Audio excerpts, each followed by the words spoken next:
திருட்டு பிள்ளை, ரொம்ப கலங்கி போயிருக்கு. மனசால ஆசீர்வாதம் பண்ணீங்கன்னா பிச்சைக்கும் குறைவு இருக்காது, தெம்பாவும் இருக்கும். சாமி, சாமி. கல்ல கண்டாலும் சாமி, கை கால் இல்லைனாலும் சாமி, பேசினாலும் சாமி, பேசாம இருந்தாலும் சாமி, காணே பகவான் வேண்டா சாமி.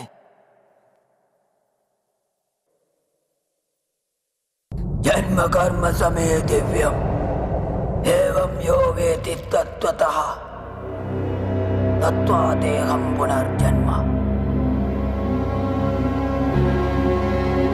சத்ய பிரபாவம் திவ்ய பிரகாசம் மந்திர ஸ்வரூபம் நிஷ்கலங்கோஹம் நிஜ பூர்ண போதஹம்